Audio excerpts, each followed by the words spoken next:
प्रेम से बोलिए स्वामी जी महाराज की जय। प्रेम से बोलिए स्वामी जी महाराज की। अब हम लोग सर्वप्रथम अपने माता पिता और अपने गुरुदेव जी महाराज जी का आरती कर वंदना कर लें और उसके बाद सत्संग को आगे बढ़ाया जाएगा। चलिए। तमेव माता च पिता तमेव तमेव बंधो च सखा तमेव तमेव विद्या द्रविणं तमेव तमेव सर्वं मम देव देव। ध्यान मूलम गुरुमूर्ति पूजा मूलम गुरुपदम मंत्र मूलम गुरुवाक्यम मोक्ष मूलम गुरु कृपा। प्रेम से बोलिए स्वामी जी महाराज की जय। खलवा धाम की जय। संत समाज की जय। जय जय जय गुरुदेव महाराज की जय। चलिए। होता है अनुज केसरी बाबू भी आ गए, सब लोग आ जाएंगे धीरे धीरे। रंजना जी भी आ गई, स्वामी जी की जय हो। एक कुमारी द्विवेदी भी आ गई, स्वामी जी की जय हो। चलिए, ये आवाज़ क्यों नहीं आ रहा था, विचार कीजिए। ये आवाज़ इसलिए नहीं आ रहा था कि आज नवरात्रि का पहला दिन है और माता रानी का सर्वप्रथम चर्चा नहीं हुआ, इसलिए प्राकृतिक बोली कि रुको थोड़ा आप समझो। तो इसलिए जितने लोग भी मेरी आवाज़ सुन रहे हैं ये सारे लोग एक बार माता रानी का थोड़ा हम लोग स्तुति कर लें। चलिए, आज नवरात्र का पहला दिन है। जयंती मंगला काली भद्रकाली कपालनी दुर्गा क्षमा शिवा धात्री स्वाहा स्वधा नमस्तुते। सर्वमंगल मंगले शिवे सर्वार्थे साधिके शरणे त्र्यंबिके गौरी नारायणी नमस्तुते। या देवी सर्वभूतेषु शक्तिरूपेण संस्थिता नमस्तस्यै नमस्तस्यै नमस्तस्यै नमो नमः। या देवी सर्वभूतेषु विष्णुरूपेण संस्थिता नमस्तस्यै नमस्तस्यै नमस्तस्यै नमो नमः। प्रेम से बोलिए माता रानी की जय। कहते हैं ना कि जिसके घर में रहना है उनके लिए भी कुछ करना है। संसार में अगर हम लोगों को रहना है तो संसार के साथ भी चलना है। इसलिए कि वो परमात्मा बोलते हैं कि तुम जिसका खा रहे हो, जिसका पहन रहे हो, जिससे तुम्हारा वर्चस्व बढ़ रहा है, उनका भी धन्यवाद करो।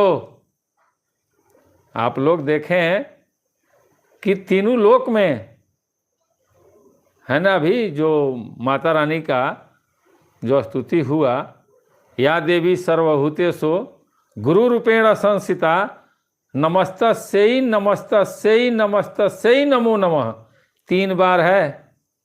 बहुत से लोग एक बार ही कह के या 2 बार कह के रह जाते हैं, लेकिन 3 बार क्यों कहा जाता है? आकाश लोक, पाताल लोक, मृत लोक, ये तीनों लोकों में शक्ति की आवश्यकता है। इसलिए यह जीवात्मा जिस लोक में रहे उस लोक में माता शक्ति का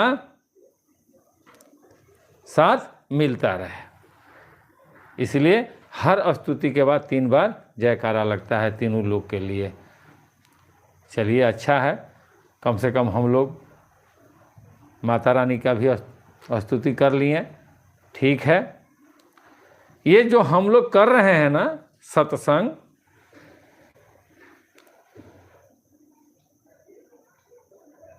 क्या लिख रही हैं? जे को देखो।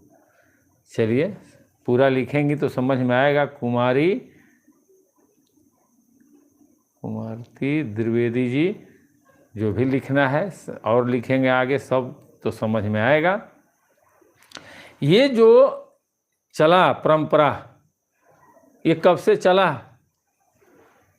ये सत्य को ढूंढने का प्रक्रिया कब से चला? प्रशांत बाबू भी आ गए, स्वामी जी की जय हो। ये प्रक्रिया आज से नहीं चला है, और ये प्रक्रिया सतयुग में उतना फेमस नहीं था, इसलिए कि उस समय सारे देवी देवता लोग थे। ये चलना स्टार्ट हुआ है सतयुग के बाद, हजारों लाखों वर्ष पहले। ये कौन स्टार्ट किए थे? वो कौन से भक्त थे? कंचना जी भी स्वामी जी की जय हो आ गई। ये कौन से भक्त थे जो जिनके अंदर ये जिज्ञासा जगा कि हम कौन हैं? ये वेद में लिखा है। आज उस पर चर्चा होगी। जहाँ से स्टार्टिंग कहाँ से हुआ, जहाँ से लोगों में ये ऊर्जा बन गया, लोग संत महात्मा ऋषि महात्मा के पास जाना आना स्टार्ट किए, ढूंढना स्टार्ट किए कि हम कौन हैं, हम क्या हैं। आज वो चीज़ मिला।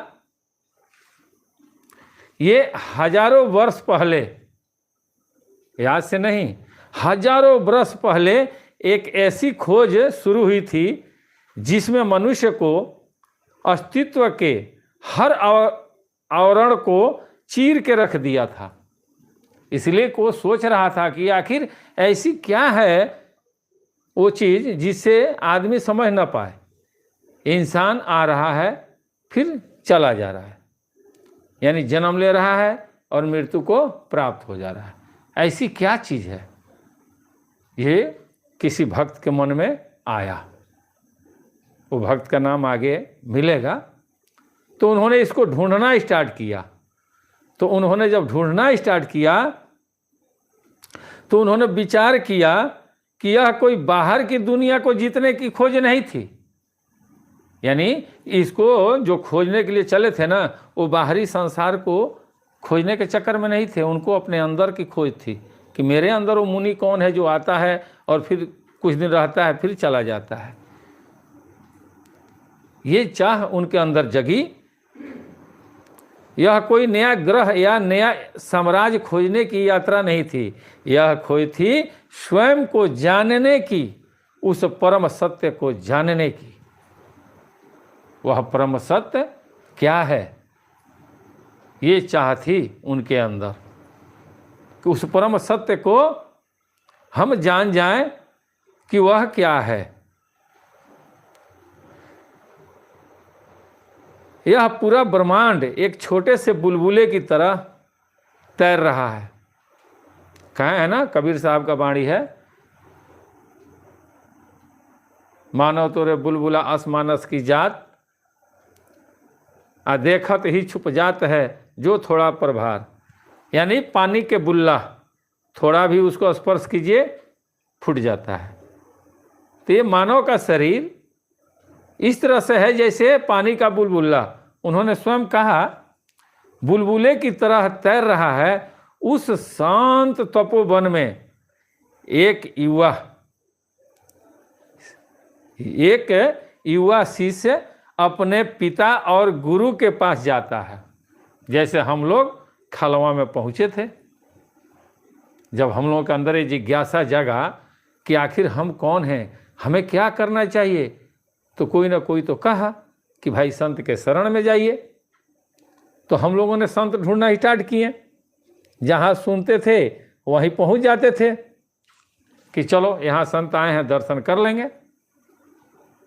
सेम उसी प्रकार वह शिष्य भी चला कि चलो ढूंढते हैं।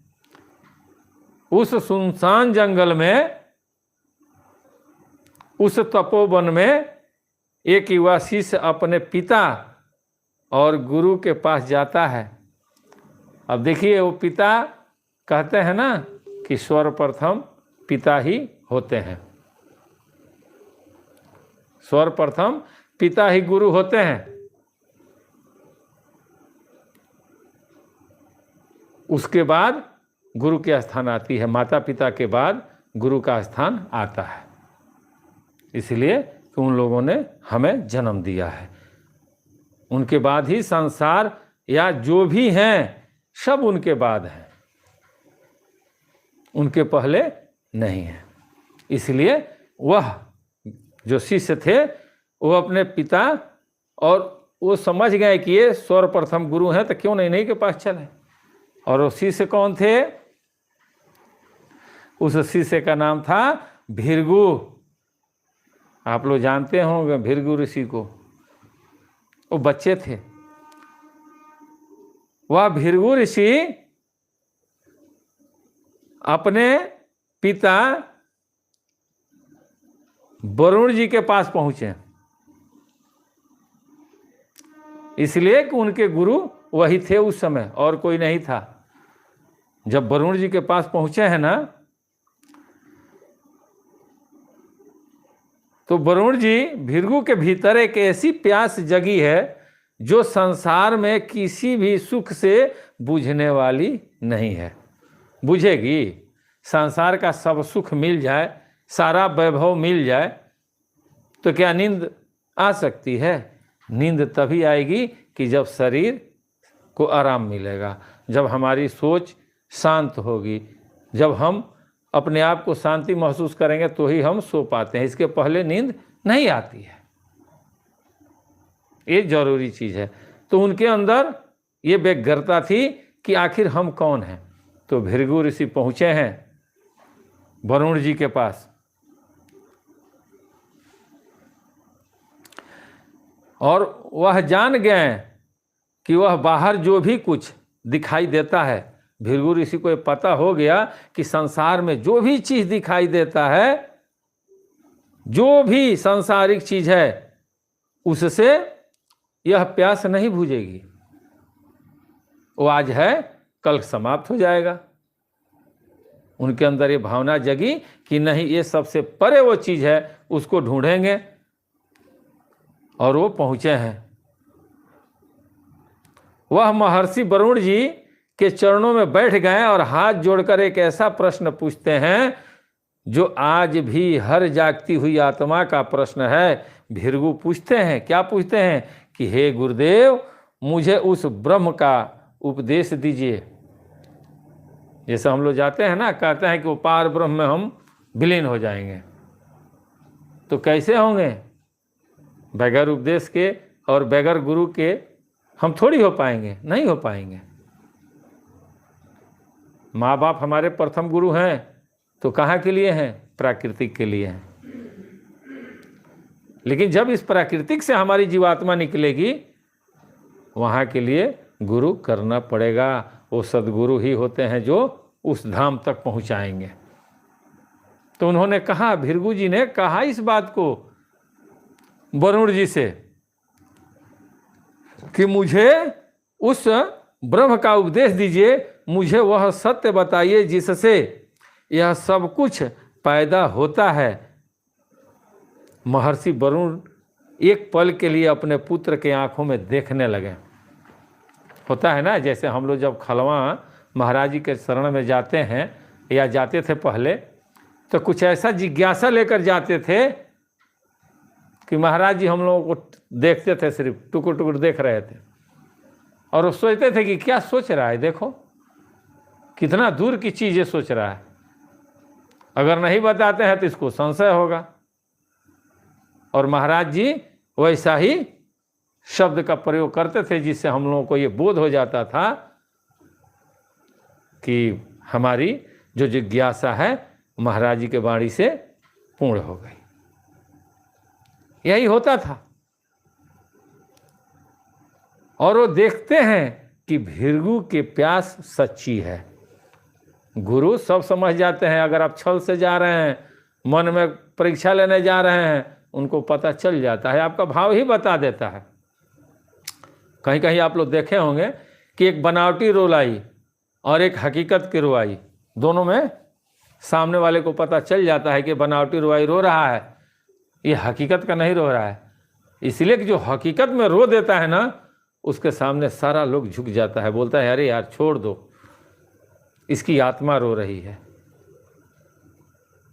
तो वरुण जी ने भृगु ऋषि को देखा कि भाई इसकी खोज सच्ची है, इसके अंदर वो जिज्ञासा है, इसको तो अब बताना पड़ेगा।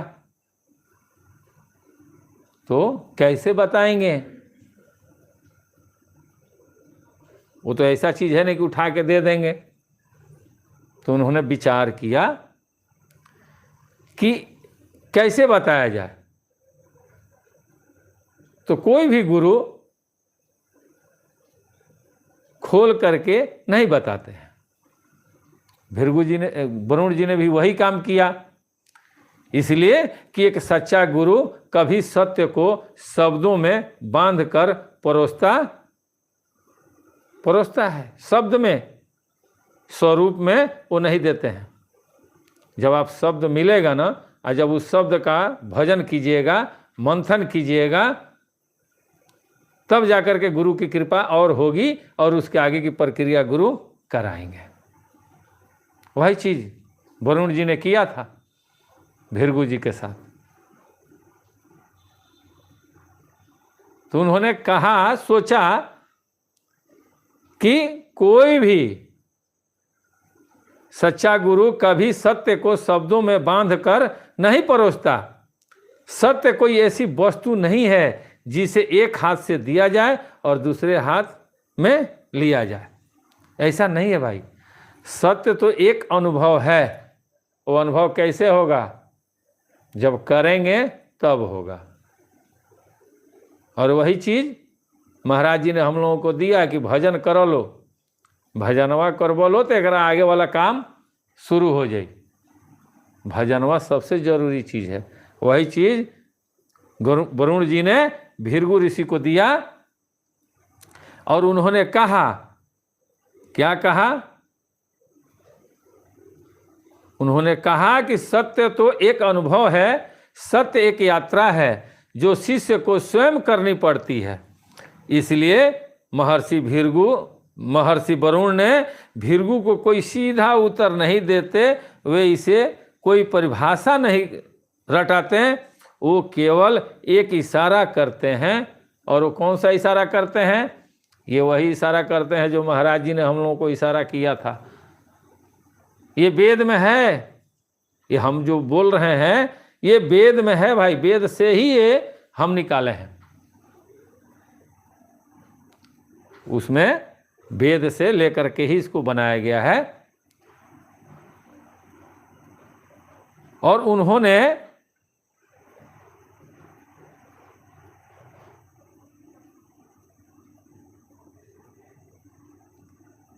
वो क्या कह रहे हैं? भृगु जिसके सभी प्राणी जन्म लेते हैं, जन्म लेने के बाद जिसके सहारे जीवित रहते हैं, केवल एक इशारा करते हैं, सूत्र देते हैं। वह कहते हैं कि भृगु जिससे सभी प्राणी जन्म लेते हैं, जन्म लेने के बाद जिसके सहारे जीवित रहते हैं और अंत में मृत्यु के पश्चात जिसमें वापस विलीन हो जाते हैं, उसे जानने की इच्छा करो, वही ब्रह्म है। और फिर कहते हैं कि क्या करो? तप करो। तप करो यानी भजन करो। ये वरुण जी बताए थे भृगु ऋषि को कि तप करो, जिसको आज हम लोग कहते हैं कि भजन करो। तपस्या उसके बाद आता है, भजन के बाद तप आता है। तो भजन, भृगु ऋषि तो उस समय बहुत पहुँचे हुए थे, इसीलिए को तो स्वयं थे ना, आप लोग भी जानते हैं। तो ये वरुण जी उनको बोले कि तप करो, ध्यान करो, अपने भीतर उतरो और खुद को खोजो। खुद को खोजो। भृगु प्रणाम करते हैं और वन के एकांत में चले जाते हैं। यहीं से शुरू होती है भृगु की वह महान आंतरिक यात्रा, जो केवल भृगु की ही नहीं बल्कि आज इस संसार, आज हम सबकी यात्रा है। हम सभी ने अपने ऊपर कई तरह के कपड़े पहने हुए हैं। केवल सूत के कपड़े नहीं हैं, बल्कि पहचान के कपड़े हैं, विचारों के कपड़े हैं और भावनाओं के कपड़े हैं। सत्य तक पहुंचने के लिए हमें अपने ही अस्तित्व के इन कपड़ों को एक एक करके उतारना पड़ेगा। बिना उतारे होगा जी? आप लोग बताइए। अगर मन में क्रोध भरा हो और कहा जाए कि नहीं भजन भक्ति करो, होगा? सत्संग हो रहा है, लाखों लोग बैठे हैं, हम भी बैठे हैं, आप भी बैठे हैं, सारे लोग बैठे हैं, और उस सत्संग में व्यासपीठ पर कोई महात्मा बैठ करके अपना कथावाचक कथा कह रहे हैं, हजारों हजार की संख्या में लोग बैठा है। तो ये सारे लोग जो बैठे रहते हैं ना, वो कभी ना कभी अपना सर उठा के इधर या इधर घुमाते हैं, देखते हैं कि कितनी पब्लिक है, हम कहाँ बैठे हैं, हम यहाँ से उठेंगे तो कैसे जाएंगे। ये हर आदमी के मन में विचार आता है। तो आपका अगर कर्म सही नहीं है और आप दिखाने के लिए पहुँच गए हैं सत्संग में, कहीं मन में आया कि रुको देखते हैं कितना आदमी है, और मूड़ी जब पीछे किए तो देख रहे हैं कि हमारा सबसे पुराना दुश्मन बैठा है पीछे, और वो नहीं देख रहा है आपको, वो बिंदास कथा सुन रहा है, और आपने मूड़ी घुमा करके जब पीछे पब्लिक को देख रहे हैं और उसी पीरियड में वो दिखाई दे दिया और वो भी आपको देख लिया और आप उसको देख लिए, तो क्या जो कथा हो रहा है वो कथा आपके समझ में आएगा? आप सुन पाएंगे? वहाँ मन में क्या आएगा? वो तो मेरे पीछे बैठा है मेरा दुश्मन, वो क्या सोचेगा? और वो भी यही बात सोच रहा है कि मेरे आगे बैठा है, वो कहीं फोन मत कर दे, कहीं किसी को बुला न ले। जब तक कथा नहीं समाप्त होता है ना, तब तक इन दोनों आदमी के विचार में यही सब आएगा कि हमने इसके साथ गलत किया था, या वो कहेगा कि हमने इसके साथ गलत किया था। यही मंथन होते रहेगा। होगा कि नहीं होगा? तो जो कर्मवा हम किए हैं और जिसके साथ किए हैं, अगर वो दिखाई दे देगा तो कर्म याद आएगा ना। इसीलिए तो गीता में कहे हैं कि कर्म किए जा, फल की इच्छा ना करना इंसान, और जैसा कर्म करेगा वैसा फल देगा भगवान। यह है गीता का ज्ञान। तो कर्म अच्छा करेंगे तो कोई भी बैठा है आपको टेंशन नहीं रहेगा। आप कहीं भी रहेंगे बिंदास रहेंगे, आप उस परमात्मा को याद कर रहे हैं, आप अपने गुरु की चर्चा कर रहे हैं। लेकिन जैसे ही गुरु भक्ति से मुड़ करके धन भक्ति में जाएंगे ना, तैसे ही प्राकृतिक आपको लपेट लेगी। गुरु भक्ति अलग है और धन भक्ति अलग है। धन भक्ति समाज के लिए है, लेकिन जब आप गुरु भक्ति करें तो धन भक्ति स्वयं चलाएगा। धन की कमी थोड़ी होती है। आज देख लीजिए संसार में इन लोगों से अमीर कौन है कोई? किसी का 20 लाख, किसी का 15 लाख, किसी का 50 लाख, एक सप्ताह का है ना। कमती अमीर हैं लोग, किसके पास पैसा नहीं है बोलिए? जबकि वो खुलेआम बोलते हैं कि भाई मैं संत नहीं हूं, लेकिन सब लोग अमीर हैं। आज उनके पास धन की बरसात हो रही है और वो लोग क्या नहीं कर रहे हैं। अगर वो लोग अगर उस सत्य को जान जाएंगे तो पूरे भारत में गरीबी दूर हो जाएगा, भंडारा चलने लगेगा, हर जिला जिला में भंडारा चलेगा। बनाओ खिलाओ, इसलिए कि हमको धन की ज़रूरत नहीं है, हमने घर द्वार छोड़ करके साधु बना है, हम लोगों का कल्याण के लिए निकले हैं। जितने भी जीव जंतु है, पक्षी है, भंडारा कराओ, जो बच जाता है वो ले जा करके उसको कहीं रख दो, चिड़ै चुरुंग खा लेगा। लेकिन ये कैसे होगा? ये तब न होगा कि जब संत के शरण में रहेंगे और आपके अंदर त्याग होगा। त्याग जब होगा तभी ये हो सकता है, जब तक धन भक्ति होगा तब तक नहीं होगा। बड़े बड़े लोग चले गए, हम लोग भी समय आएगा तो जाएंगे आगे। मालिक का मर्जी, महाराज जी के बताए हुए मार्ग पर अगर चलते हैं तो जाने का कोई सवाल नहीं है, नहीं आदमी जाएगा। लेकिन अगर भटक जाएंगे तो जाना ही जाना है। फिर भी अगर जाते हैं तो ऐसा वैसा में नहीं जाएंगे। कहते हैं कि साधु चुकते हैं ना तो राजा होते हैं। साधु अगर चुक जाते हैं साधुत्व से तो राजा होते हैं। तो कम से कम उतना तो होगा ना। लेकिन महाराज जी तो नहीं चुकने देंगे जहां तक अनुभव है। इसलिए कि वेद पुराण गीता रामायण सब कुछ बोल रहा है। चिल्ला चिल्ला कर गोस्वामी तुलसीदास जी बोल रहे हैं, आप ढूंढो, आपको ढूंढना आपका दायित्व है। अगर उस परम धाम पर जाना है तो ढूंढना पड़ेगा। अगर कहीं नहीं मिलता है तो खलवा धाम में मिलेगा। बहुत से लोग कहेंगे कि खलवा धाम में क्या मिलेगा। तो भैया एक बात बता दें, प्लेटफार्म पर भीड़ नहीं होता है, भीड़ मुसाफिर खाना में होता है। प्लेटफार्म पर भीड़ जब होता है ना तो ट्रेन आती है उठा के लेकर चली जाती है, फिर प्लेटफार्म सन्नाटा हो जाता है। भीड़ मेला में लोग कहते हैं देहात के खिस्सा हो कि मेला कुछ दे ला, घर ही से ले ला, आ गाड़ल पैसा ऊपर करेला। मेला झुंड को कहते हैं भाई, झुंड है वहाँ किसी के चक्कर में कोई नहीं रहता है। सब लोग देखते हैं कि भाई इतना भीड़ है।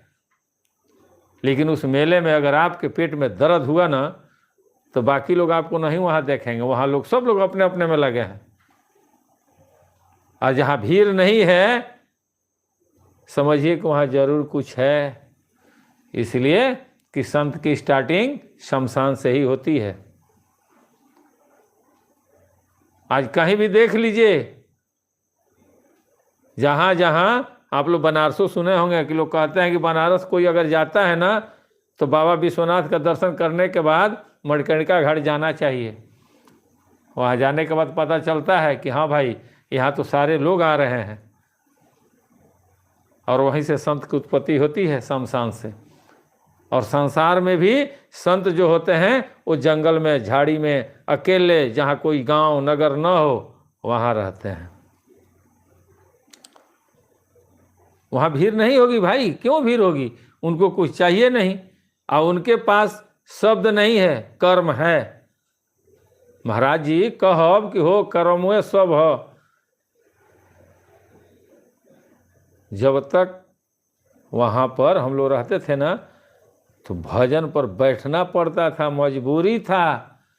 नहीं बैठते थे तो बिहाने भले महाराज जी के समझ में आ जाता था और बोलते थे कि कहो अरे घर वो तो बा, वो तो इंतजार करता अपना घरे दुआरे देखे रखे कि चाहिए हो। हैजा कितना दिन रह बजा, निकाल देते थे लोग, चले जाते थे घर और खुश भी होते थे कि गए थे 5 दिन सेवा किए थे। महाराज जी का सेवा 5 दिन किए। अब आज घर महाराज जी ने आदेश दिया है घर जाओ। क्यों आदेश दिए? वो जानते थे कि भाई तू जा, कम से कम अभी तू दोनों तरफ न बढ़ा। कई बार महाराज जी ने कहा सबके सामने कि कहो सब कोई के 1 2 4 लड़का हो गए कुल हो, हमरा अभी ले कहू लड़का ना भइले कुल हो। तो लोग वहाँ बैठे रहते थे ना तो हंसते थे हम लोग। तो कोई कह देता था कि सरकार पर हुआ तो साधु बनी। अच्छा, हम साधु नहीं हो, मान हमार बियाह तो भइल नहीं है, आ जेकर बियाह ना हो ओकर लड़का कहाँ से हुई। देखिए कैसे मोड़ देते थे कि सामने वाले के समझ में ना आए। ये चीज उस समय नहीं समझ में आ रहा था, लेकिन जब वो शरीर त्यागे ना, जब समाधि ले लिए, तब समझ में आया कि महाराज जी कैसे कहते थे। तो जिसको जन्म दिए थे वो दिखता है ना, जितने लोग उनके औलाद हैं तो उनके पथ पर चलते हैं। सारे लोग, जितने लोग शिष्य हैं उसमें से परसेंटेज देखिए, जो लोग उनका नाम का चर्चा करता होगा, जो उनकी गुणगान करता होगा, उनके पथ पर चल रहे हैं, उनके लड़के हैं। और जो नहीं करता है, जो अपने अंदर रख लिया, वो भी उनके लड़के हैं। ऐसा नहीं है कि वो लड़के नहीं हैं, वो भी हैं, लेकिन वो सीमित में है। और जो उनका चर्चा करता है, गुणगान गाता है, हमेशा उनकी महिमा का व्याख्यान करता रहता है, उनका भी हृदय गदगद होता है कि चलो मेरा लाल जहाँ है वहीं पे कर रहा है। ये होना चाहिए, हर शिष्य का दायित्व है कि अपने गुरु की चर्चा करें। और जब भृगु ऋषि जंगल में चले गए हैं ना, तो सर्वप्रथम उनको ध्यान आया है कि ये जो शरीर है ये तभी तक है जब तक इसको अन्न मिल रहा है। ये आगे बताएंगे, अभी इसमें बहुत चर्चा होगी, लंबा है, धीरे धीरे होगा, लेकिन हम लोग कम से कम रामायण को भी देख लें, नहीं तो गोस्वामी तुलसीदास जी कहेंगे कि क्यों भाई, हमारा भी तो उठाए हो तुम शास्त्र, उसको भी थोड़ा ध्यान दो। तो सबको लेकर के चलना है। तो हम लोग कल कहाँ थे रामायण में? परसों कहो कहो कहो कहाँ लगी नाम बड़ाई, राम न सकही नाम गुण गाई। उसके आगे लिख रहे हैं, दोहा है, नाम राम को कलपतरु कली आ कल्याण निवासु, आजो सुमरत भयो भांग ते तुलसी तुलसीदासु। कलयुग में राम कथा का कल्पतरु मनचाहा पदार्थ देने वाला, ये देखिए फल देने वाला नहीं। मामला फंसेगा कि नहीं? यहाँ गोस्वामी तुलसीदास जी ने क्या लिख दिया कि मनचाहा पदार्थ देने वाला, यानी पदार्थ एक स्वरूप हुआ ना भाई। यही बतिया तो शुरू से कहा जाता है कि महाराज जी ने जो नमुआ दिया उसका स्वरूप हुआ जानना पड़ेगा ना। और जो लोग कहते हैं कि नहीं, महाराज जी का ही स्वरूप, गुरु का ही स्वरूप है, एक बात बता दें, बहुत जगह हम सुने हैं, बहुत से लोग कहते हैं कि गुरु का मतलब होता है जो अंधकार से प्रकाश में ले जाए। वो जो दो शब्द है गु और रु, गु माने अंधकार और रु माने प्रकाश। तो बहुत ऐसे लोग हैं जो कहते हैं कि गु को खींचो और रु को छोड़ो। थोड़ा विचार कीजिए, गु को हम खींचते हैं तो गु का मतलब अंधकार और रु का मतलब प्रकाश। तो जब गु को खींचेंगे और रु को छोड़ेंगे तो हमारे अंदर क्या बचेगा? क्या बचेगा? अंधकार है ना। तो जो चीज हम खींचेंगे और वो हमारे अंदर रहेगा, जो हमारे अंदर है उसको बाहर कर देंगे तो परिवर्तन होगा, हमारे में परिवर्तित कुछ होगा। इसीलिए तो कहा गया है कि के खोली कपट कंवड़िया हो, सदगुरु बिना साहेब। तर्क करना चाहिए, जो लोग तर्क करेंगे ना उनको ज्ञान होगा, मंथन होगा। मंथन करेंगे तो उनको ऊर्जा तैयार होगी, वो समझेंगे कि सच्चाई क्या है। समझना चाहिए। जो कोई कहता है ना कि ये खाना है खा लो, तो खानवा को देखिए कि क्या फायदा करेगा, कहाँ नुकसान करेगा। मैं आज भी बोलता हूँ, महाराज जी जब उपदेश देते थे ना तो कहते थे कि हो यही नमुआ से सब केहू ले ला भाई, यही नमुआ के ब्रह्मा विष्णु महेश भी लिए हैं। ये सच्चाई है कि वही नाम लिए हैं। ये वेद पुराण भी बताता है कि वही नाम है। तो जब सब लोग वही नाम लिए हैं तो फिर सब में परिवर्तन हुआ तो हम में भी तो होना चाहिए ना।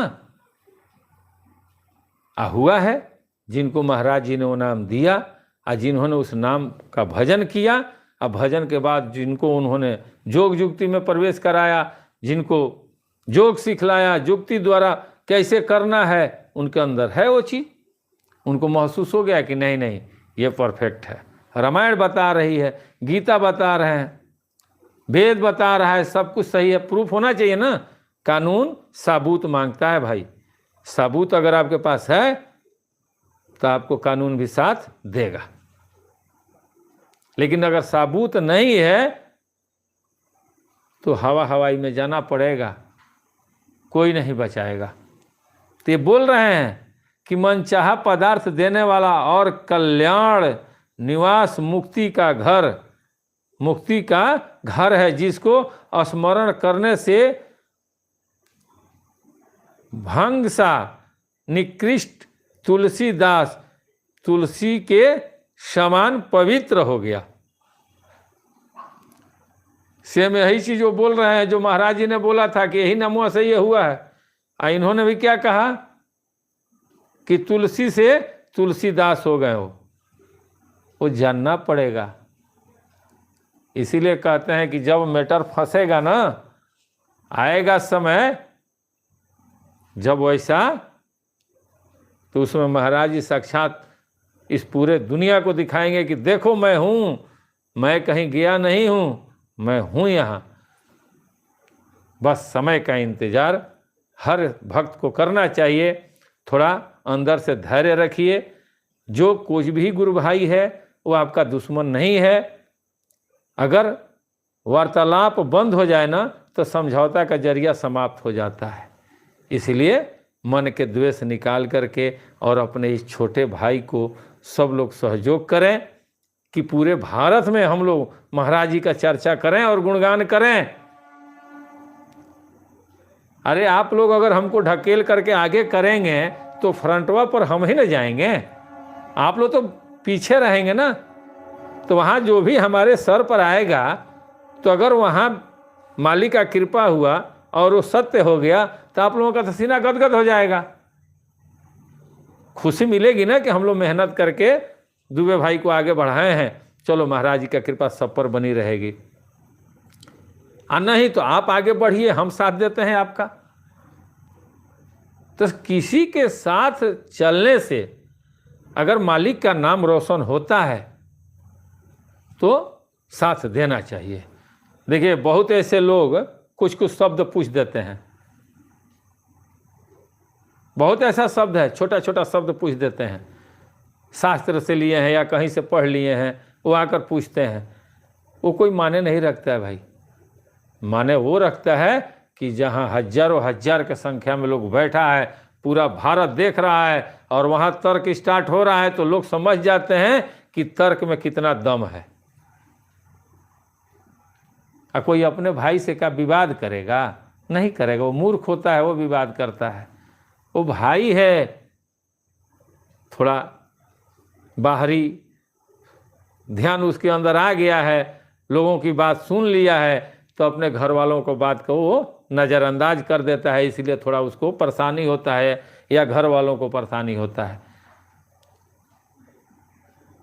इसलिए कभी भी कोई कुछ भी कहे अपने दिमाग से हटाइए, अपना चेतना लगाइए कि भाई हम जिसके बारे में बुराई कोई कर रहा है उसको हम देखें कि उसके अंदर क्या खासियत है, तब जाकर के महाराज जी आपका कल्याण करेंगे।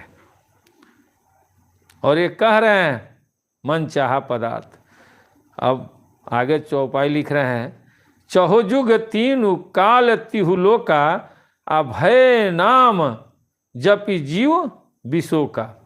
वेद पुराण संत मत एहु आ सकल सुकृत फल राम सनेहु। केवल कलयुग की ही बात नहीं है भाई, चारों युगों में, तीनों लोकों में, और तीनों लोकों में नाम को जप कर जीव शोकर हित हुए हैं। वेद पुराण और संतों का मत यही है कि समस्त पुण्यों का फल श्री राम जी में या राम नाम में प्रेम होना है। देखिए, है ना, राम 4 हैं। कहते हैं लोग कि एक राम जगत पसारा, एक राम जगत से न्यारा, एक राम दशरथ घर डोले, एक राम घट घट में बोले। तो जो घट घट में बोलते हैं उस राम को अगर आप जान गए तब तो आप ब्रह्म में विलीन हो जाएंगे। ये 100 में 101% सत्य है। और अगर आप अयोध्या नरेश राजा रामचंद्र जी के जान गए तो पूरे संसार में आपके जैसा महान, आपके जैसा तपस्वी, आपके जैसा महापुरुष कोई नहीं मिलेगा। ये दोनों लोग हैं, एक संसार में और एक अध्यात्म में, एक शास्त्र में और एक अध्यात्म में है। अब निर्णय आपको लेना है कि दोनों का समान स्थिति बनाकर लेकर चलना है। अगर एक अगर जीव है तो एक शरीर है, तो शरीर वह रहेगा तभी तो जीव रहेंगे।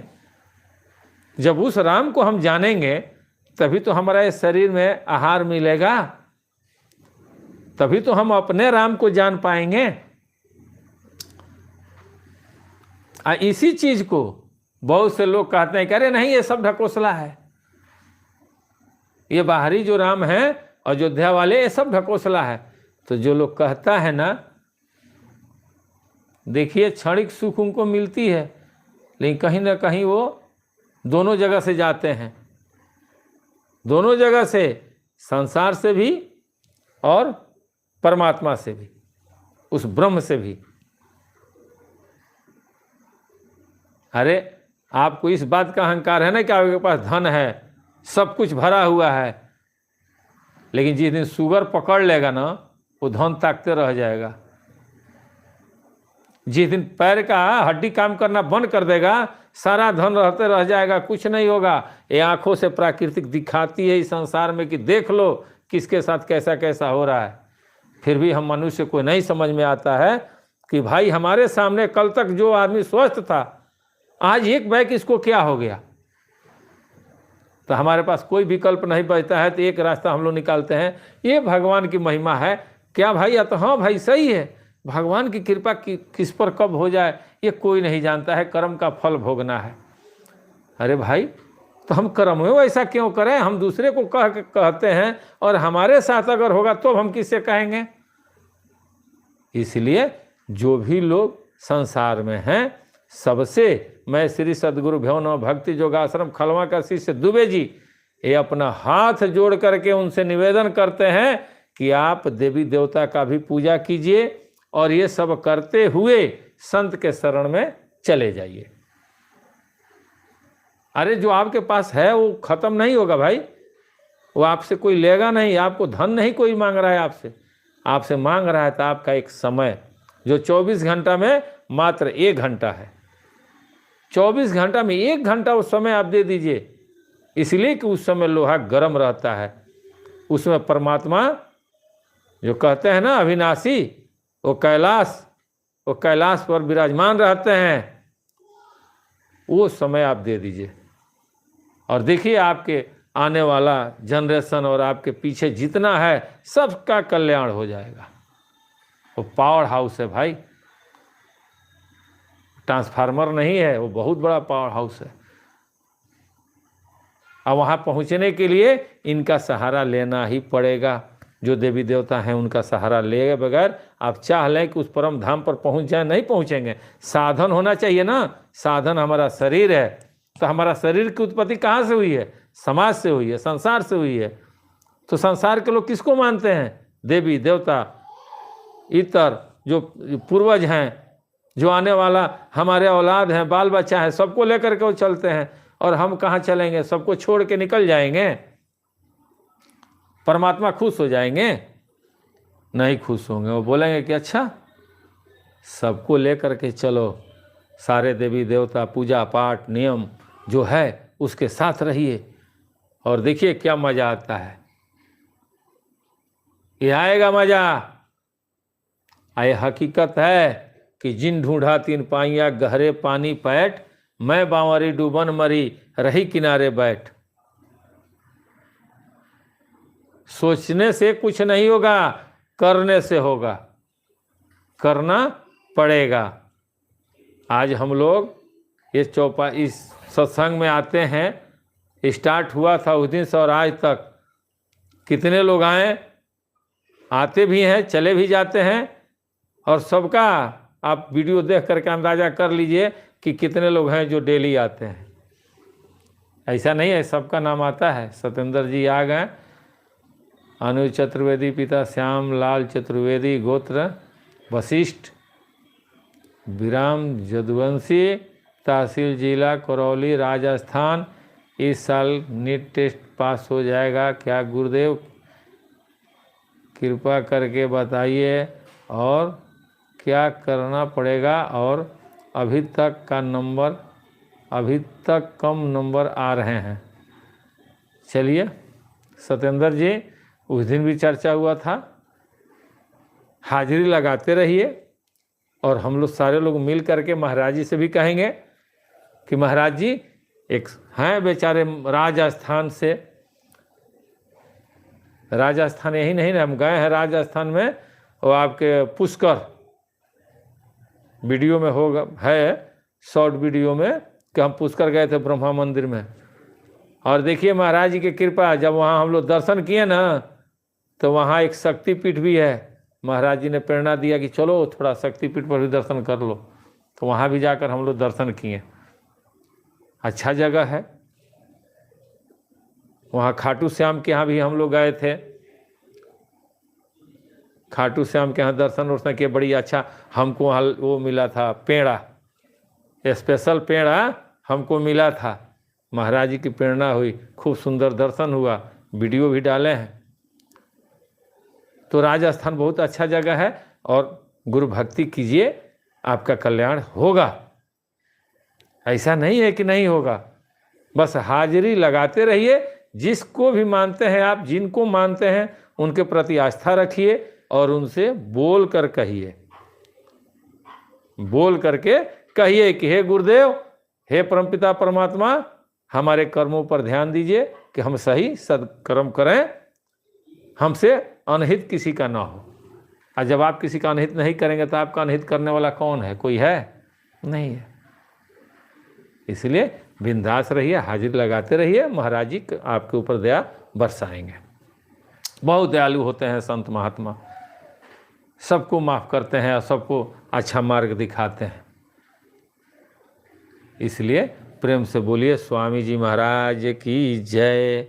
अब टाइम हो गया है, हम लोग महाराज जी का आरती कर लें, और उसके बाद डेली तो आना है। महाराज जी जब तक चाहेंगे तब तक हम लोग मिलते रहेंगे।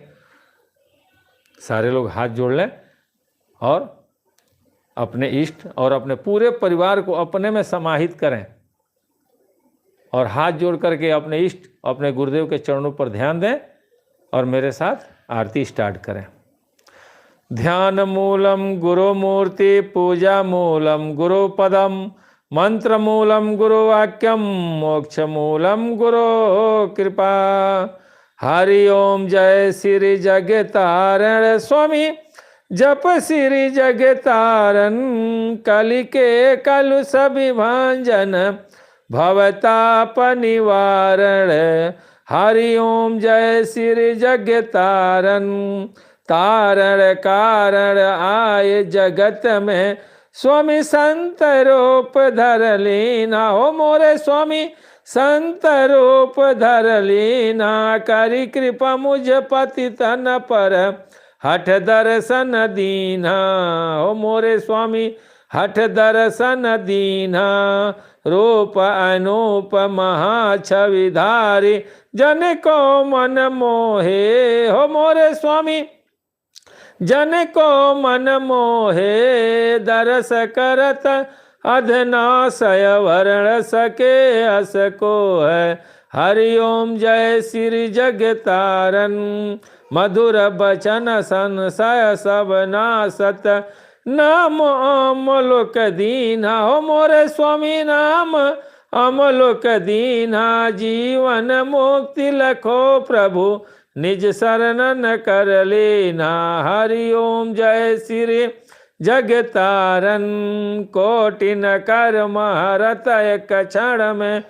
जो कोई सन्मुख आवे हो मोरे स्वामी जो कोई सन्मुख आवे। ब्रह्मानंद मगन मन अजर अमर पद पावे। हरि ओम जय श्री जगतारन। बिन सेवा जो द्रवे दीन पर। प्रभु सम को हितकारी हो मोरे स्वामी प्रभु सम को हितकारी। तज प्रभुता निज जन की करत सदा रखवारी। हरि ओम जय श्री जगतारन। मुनि अवतार सकल सुर माया। प्रभु आज्ञा सिरधारी हो मोरे स्वामी प्रभु आज्ञा सिरधारी। पावन हुए पतित जग आके शरण तुम्हारी। हरि ओम जय श्री जगतारन। नाना कर्म धर्म मति प्रगटे। संत भेष किए धारण हो मोरे स्वामी संत भेष किए धारण। सो संशय सब नाश किए जय हो अधम उदाहरण। हरि ओम जय श्री जगतारन। नाम तत्व और शब्द सनातन। गुरु जी को ही जाने हो मोरे स्वामी गुरु जी को ही जाने। गुरु बिना और न दूजा हितकारी कहो मानो। हरि ओम जय श्री जगतारन। आरत हर पतित पावन कहे। संत निगम धारे हो मोरे स्वामी संत निगम धारे। असरण शरण दया निधि की हो महिमा धारी। हरि ओम जय श्री जगतारन। सगुण ब्रह्म अनादि सनातन। श्री सदगुरु जी की हो मोरे स्वामी श्री सदगुरु जी के। आरती करत पतितया रखहु लाज निज मन के। हरि ओम जय श्री जगतारन। हरि ओम जप श्री जगतारण स्वामी जप श्री जगतारन। कलि के कलुष विभंजन भवताप निवारण। हरि ओम जय श्री जगतारन। तमेव माता च पिता तमेव बंधो च सखा तमेव विद्या द्रविणं तमेव सर्वं मम देव देव। प्रेम से बोलिए स्वामी जी महाराज की जय। खलवा धाम की जय। संत समाज की जय। जय जय जय गुरुदेव महाराज की जय। जय मालिक।